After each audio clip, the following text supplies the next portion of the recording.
So guys, ipapakilala ko sa inyo yung mga bago kong aalagaan. Ito si Acerola Cherry, si Raspberry, itong dalawa, and itong tatlo, si Mulberry. Huy, puro berry. Tapos ito si Red Angel. Tama ba, Red Angel? Angel Red. Nagkabaliktad. Angel Red, yung variety niya, pomegranate. And ito yung malaking atis daw to. Atimoria yung variety niya. So, ayun yung transplant natin and aalagaan natin for today's video ay sa mga susunod na araw. So, nakakatuwa kasi meron ng bunga tong mulberries and raspberry. Kaya matitikman na natin yan sa mga susunod na linggo siguro or araw. Ganon. So, yun lang. Hirap na yung videographer ko na naman. Raspberry. Meron na siyang flower. And etong isa, raspberry din. Freebie lang to sa akin ni seller. Eto, bigay lang niya sa akin tong isa. And etong isa, si Angel Red.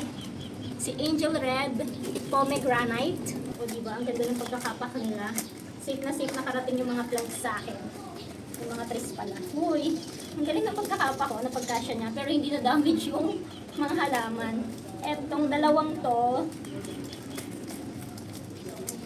Tapos sinadyan din nila yung lupa ng para nga naman hindi magtapon-tapon. Ito si Cherry, Acerola Cherry.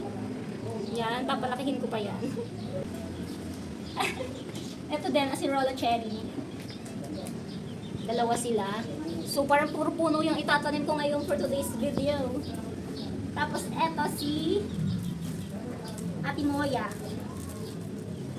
Ito si Atimoya, puno din, atis. Yung malaking atis.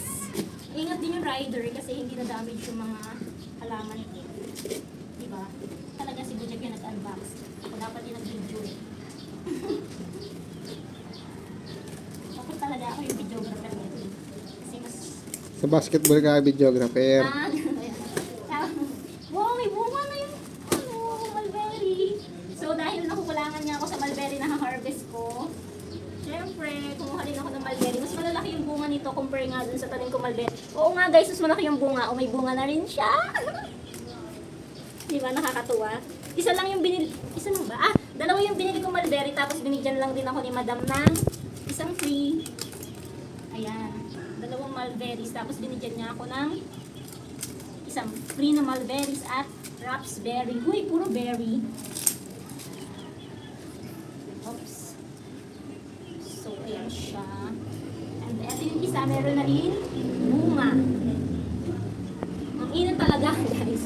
So, ito na nga yung mga alaga ko. Ayan na yung mga aalagaan ko, mga itatransplant ko Kailang sila. ulit.